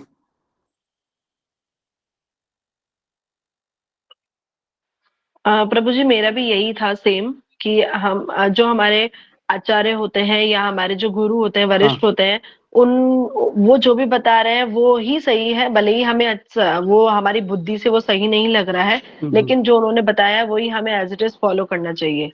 हमें अपनी विद्यता और हमारी अपनी खुद की इस मतलब हमारा खुद का हमें ये नहीं बताना चाहिए कि हम ऐसे हैं, हम बड़े हैं, हम ये हैं।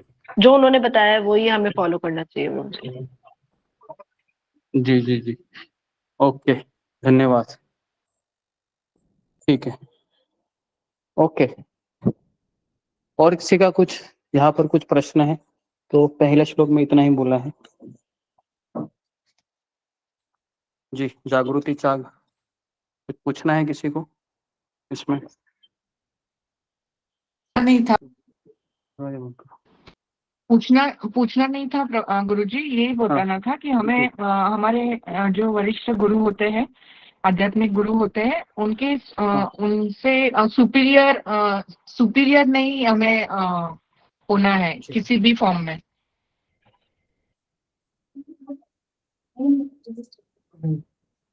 जी जी, ओके। और जी, इसके अलावा हरीना गंगवार।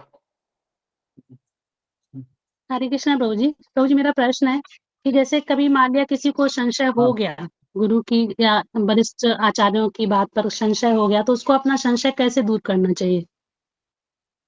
हाँ, तो उस समय हमें किसी वरिष्ठ भक्त का मार्गदर्शन लेना चाहिए, है ना? जी जी प्रभु। ओके, है ना, वरिष्ठ, क्योंकि ना अभी जीवात्मा कैसे आए इस पे ना 2 आचार्यों की टीका है। भक्तिविनोद ठाकुर कहते हैं कि जीवात्मा कभी भगवत धाम गए ही नहीं, वो ऐसे ही कारणोदय विष्णु के शरीर से प्रकट हुए। और विश्वनाथ चक्र ठाकुर कहते हैं कि वो भगवत धाम से आ गए हैं। अभी 2 आचार्य अलग अलग बोलते हैं, तो कौन सही है? तो उस समय फिर हमें वरिष्ठ आचार्यों का हमें मार्गदर्शन लेना चाहिए। समझ में आ रहा है? ओके जी प्रभु जी, कई बार ऐसे होता है कि 2 आचार्यों का अलग अलग टिप्पणी होती है, एक ही बात पे अलग अलग दोनों का वो होता है एक्सप्लेनेशन, या तो उसमें कभी कभी होता है कि ये सही है या वो सही है, तो वहां पर बहुत कंफ्यूजन हो जाता है, तो उसको इसलिए हमें फिर पहले ना कैसे श्रील समझें, प्रभुपाद की वही प्रभु जी किताबें मेरा अच्छे से पढ़नी चाहिए। हाँ, इसलिए हमें श्रील प्रभुपाद की सारी किताबें पढ़नी चाहिए, फिर हम आचार्यों की टीका पढ़ सकते हैं। ऐसा है, आई बात समझ में? जी प्रभु हाँ, जी, थैंक यू प्रभु। हरे कृष्ण। अच्छा, हाँ, प्रभुपाद की किताबें अच्छे से पढ़ेंगे तो विश्वनाथ चक्रवर्ती ठाकुर का भी बहुत सारा अगर आप भगवत गीता पढ़ोगे ना, कि मेरे पास भगवत गीता है विश्वनाथ चक्रवर्ती ठाकुर ने लिखा हुआ, है ना, और इतना इतना सुंदर है वो कि आपको पढ़ते पढ़ते पढ़ते पढ़ते है ना एक स्टोरी की तरह लगेगा आपको सारा, है ना। वो मिलता भी है, इंग्लिश में है वो, लेकिन गौड़िया मठ में हिंदी में मिलती है। तो फिर मैंने वो 500 रुपए उसकी प्राइस है, तो मैंने उसको मंगाया था मैंने गौड़िया मठ से।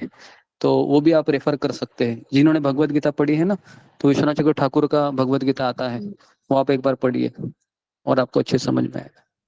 प्रभु जी वो हमको कैसे मिलेगी, वो हमको कैसे मिलेगी, और हम लेना चाहें तो हमको वो कैसे मिलेगी? मैं ऐसा सोचता हूँ कि जो लोग भगवत गीता को और अच्छे समझना चाहते हैं ना, वो विश्वनाथ चक्रवर्ती ठाकुर का भगवत गीता सब ले आइए, है ना। तो मैं उसका लिंक भेज देता हूँ, है ना, मेरे पास उसका लिंक है, अमेजोन में भी मिल जाता है वो। 450-500 रुपए के आसपास प्राइस है, लेकिन बहुत बढ़िया है वो हिंदी में। ठीक है जी। जी Prabhu ji, Prabhu ji, thank you so much.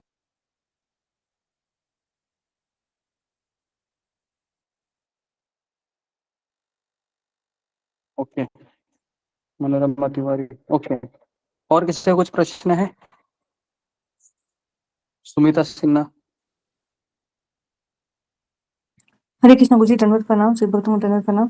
गुरुजी अब जैसे आपने बताया कि नहीं, एक क्वेश्चन था गुरुजी, वो जो है वो जो भगवत गीता का क्वेश्चन था, जैसे कि आपने बताया था कि आत्मा जो है कि कभी वो मतलब कि उसको मतलब कि हमेशा जो शाश्वत रहता है, तो गुरुजी उसको तो जब उसको जो दुख आ रहा है वो तो शरीर से दुख आ रहा है ना, शरीर या मन से दुख आ रहा है, तो ऐसा नहीं हो सकता कि कोई आत्मा ही रहे, उसको फिर ना सुख आएगा ना दुख होगा, तो हाँ, तो ऐसा वैसा उसको शरीर शरीर, मिलना जरूरी है क्या? हाँ शरीर मिलना? जी जी, तो वैसा शरीर मिलता है ना, वो सच्चिदानंदमय शरीर कहते हैं उसको, जिसमें आत्मा है और शरीर भी है, लेकिन शरीर को सुख दुख नहीं होता है, केवल सुख ही मिलता है।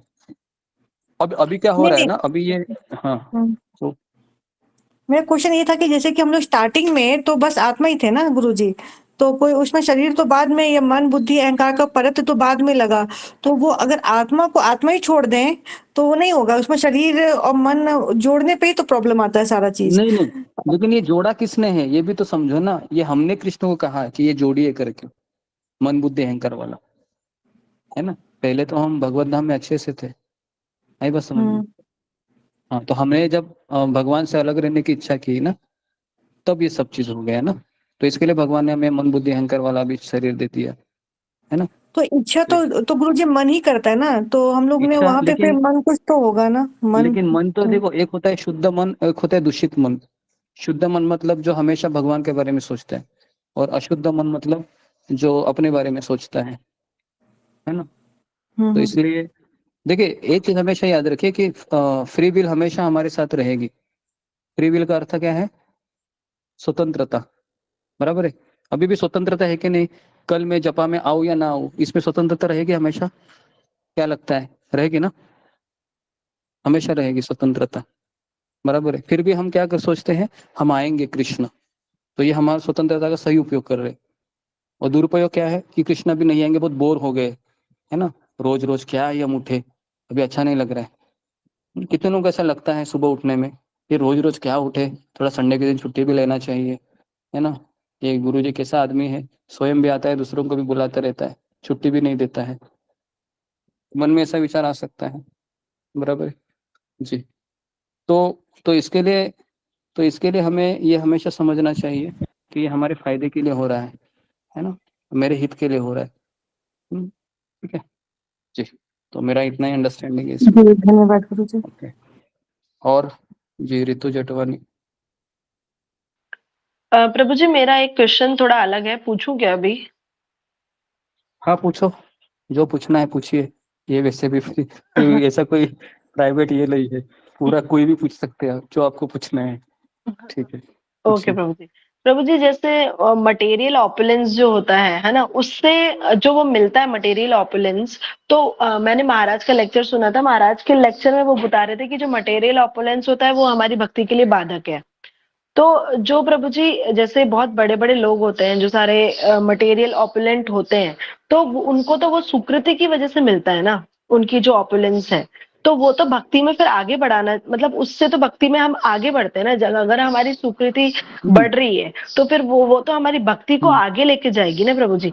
तो फिर वो मतलब इसको मेरे को समझ नहीं आया कि ये पैरेलल है या ये अलग अलग चीजें हैं, वो मेरे को समझ नहीं आया। क्योंकि अगर एक गरीब को देखेंगे हम, तो गरीब को भी भक्ति मिलती है, लेकिन जो बहुत ज्यादा मटेरियल ऑपुलेंट है उनको वो भक्ति नहीं करते हैं। तो उनकी सुकृति की वजह से ही तो वो इतने अमीर हुए हैं ना, या उनके पास इतना ऑपुलेंस है। लेकिन भक्ति ऐसे क्यों नहीं मतलब भक्ति क्यों नहीं मिली उनको, मेरे को समझ नहीं आया था प्रभु जी। हमारे पास पैसे अगर ज्यादा रहेंगे तो डोनेशन करो, ठीक है। अगर ज्यादा ही मटेरियल ऑपुलेंस आ गया होगा तो ओके। और दूसरी बात है कि ये हमेशा समझना चाहिए कि गीता में भगवान कहते हैं कि जिसका भक्ति अधूरा होता है वो धनवान परिवार में जन्म लेता है। सुना है गीता में, सुना है ना, धनवान परिवार में जन्म लेता है, तो वो बाय डिफॉल्ट वह, है ना, सोने का चम्मच लेकर आता है बेसिकली, ठीक है, सोने का चम्मच लेकर आता है, ठीक है। तो इस तरीके से फिर तो कुछ इशू ही नहीं है ना, तो सोने का चम्मच लेकर आ रहा है वो। और दूसरी बात है कि अगर कोई मान लो कि अभी भक्त बना है और भगवान ने अचानक उसको लॉटरी लगा दी है, लॉटरी का टिकट लगा और करोड़पति हो गया, लेकिन वो भगवान से ये मांग रहा था कि कृष्ण मुझे पैसा दीजिए ताकि मैं, है ना, आपके मंदिर के लिए दान दे दूं, ये दे दूं, तो भगवान ऐसे भक्तों को तुरंत दे देते हैं। लेकिन अगर ऐसा व्यक्ति है, बहुत कंजूस है वो, है ना, मक्खी चूस है कहने का अर्थ है, और वो सोच रहा है कृष्ण मुझे आप ना करोड़ रुपए देना, मैं मंदिर के लिए दे दूंगा, तो भगवान उसको देंगे क्या? भगवान बिल्कुल नहीं देंगे। कहने का अर्थ है कि मटेरियल प्रोपेंसिटी भी भक्त के जीवन में तभी आते हैं जब भगवान उसकी निजी इच्छा को देखते हैं, परखते हैं कि ये देगा भगवान को, है ना, नहीं तो ये कैसे देगा, संभव ही नहीं है, बराबर है ना। लेकिन एक चीज अगर इस्कॉन मंदिर में ऐसा रेशो है 80% जो मिडिल क्लास ही रहते हैं भक्त, बराबर है। 80% मिडिल क्लास रहते हैं, 10% है जो करोड़पति होते हैं, और यही लोग 10% लोग ही मंदिर चलाते हैं, बराबर है। चाहे वो निगड़ी का मंदिर हो आपका, राधा गोपीनाथ हो, या फिर दिल्ली का मंदिर हो, जो 4-5 लोग ही मिलकर चलाते हैं। हाँ, बाकी के लोग छोटा छोटा डोनेशन देते हैं। तो इसके लिए मटेरियल ऑपुलेंस भी भगवान उसी व्यक्ति को देते हैं जिसकी नीयत होती है कि वो दे करके। ओके, क्लियर है। और मटेरियल ऑपुलेंस, अगर मटेरियल ऑपुलेंस आता है तो बहुत अच्छा है, लेकिन कई भक्तों के जीवन में मटेरियल ऑपुलेंस आने के बाद वो भगवान को छोड़कर चले गए हैं, है ना, चले गए हैं। तो फिर अभी आप बोलो मटेरियल ऑपुलेंस ये विष भी हो सकता है या फिर अमृत भी हो सकता है। किस पे निर्भर है वो? प्रोपेंसिटी के ऊपर निर्भर है कि वो भगवान को देता है या अपने जेब में रखता है। ठीक है, क्लियर है, मेरा इतना अंडरस्टैंडिंग है जी। हरे कृष्ण। ओके जी, देव की माला 2 ही मिनट बाकी है, फिर हम विराम देंगे। ओके जी, ओके, रीना गंगवार। प्रभु जी, ये जो अभी रितु मते ने जो प्रश्न पूछा हाँ। था उस पे ही मेरा प्रश्न है। जैसे कि आपने बताया कि भक्ति अधूरी रहती है तो अमीर परिवार में जन्म मिलता है, तो लेकिन अगर जो वो व्यक्ति जो अमीर परिवार में जिसको जन्म मिला है वो भक्त नहीं बना है, तो वो तो उसके लिए अभिशाप हो गया ना। उसको तो उसका बेनिफिट क्या ही मिला, वो तो पैसे में आके खो गया और भक्ति उससे जी छूट गई, तो उसका क्या फायदा हुआ? उसको तो कुछ फायदा ही नहीं हुआ उसका। एक्चुअली फायदा ये होता है कि धनवान परिवार में जन्म लेने से एक फायदा पता है क्या होता है? रोजी रोटी के लिए ना हमें ऐसे है ना इंटरव्यू देने घूमते नहीं रहना पड़ता है, वो हमारा टाइम बच जाता है। आई बात समझ में? धनवान परिवार में जन्म लेने से फायदा ये होता है कि उसको धन कमाने की जरूरत ही नहीं है, वो तो माला करके आराम से बैठेगा ना। समझ में आ रहा है?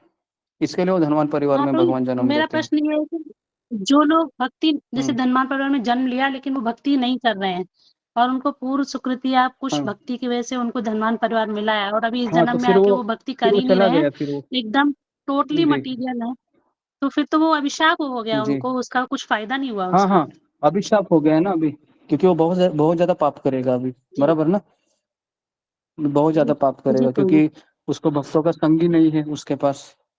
तो इसके लिए वो अभिशाप हो गया। जैसे अभी सचिन तेंदुलकर का बेटा है या फिर मुकेश अंबानी का बेटा है जिसका अभी शादी हुआ ना, क्या नाम है उसका, है ना, जिसका शादी हुआ अभी, अनंत आनंद अंबानी। अभी मुझे बोलो वो दिखने में कैसा दिखता है? बुलडोजर लगता है कि नहीं? मोटा देखा है उसको एकदम, मुझे तो लग रहा है कि अरे वो कहा, वो उसकी औरत कहा, बराबर है, दोनों का कहीं मैच नहीं है। लेकिन उसने शादी क्यों की? सोने का चम्मच लेके पैदा हुआ है भाई, इसके साथ रहूंगी तो मुझे कुछ टेंशन ही नहीं है, मैं घूमती रहूंगी ऑस्ट्रेलिया न्यूजीलैंड कुल्लू मनाली, है ना, बराबर है, इस तरीके से। तो इसके लिए उसने शादी किया उससे, है ना। तो लेकिन कुछ फायदा है क्या? वो भक्ति कर रहा है क्या? कुछ भक्ति नहीं कर रहा है, तो है ना, इस तरीके से। तो सब लोग सोने के चम्मच ही पहले, जैसे जैन लोग हैं, मारवाड़ी लोग हैं, ये सब सुकृति वाले लोग हैं, जैन मारवाड़ी, है ना, बहुत पैसे हैं इनके पास, लेकिन फायदा कुछ नहीं है। तो इसलिए मैं गरीब रहूंगा लेकिन मेरे साथ क्या चाहिए? भक्तों का संग चाहिए। क्लियर है? मैं गरीब रहूंगा लेकिन भक्तों का संग चाहिए। अगर मैं अमीर हूँ, भक्तों का संग नहीं हूँ, क्या फायदा है? फायदा नहीं। ठीक है, तो यहाँ पर मैं रुकता हूँ, समय हो गया है। आप सबका बहुत बहुत धन्यवाद। श्री प्रभुपाद की जय, गुरुदेव हरे की जय,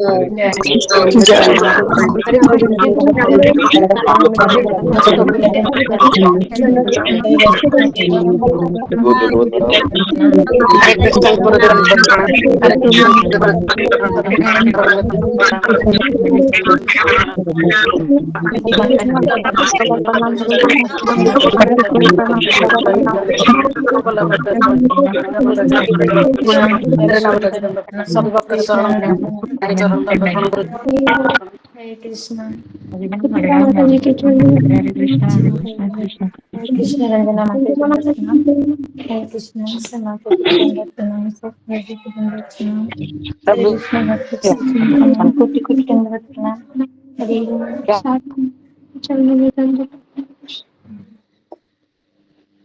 सभी माता जी के चरणों में दंडवत, सभी भक्तों के चरणों में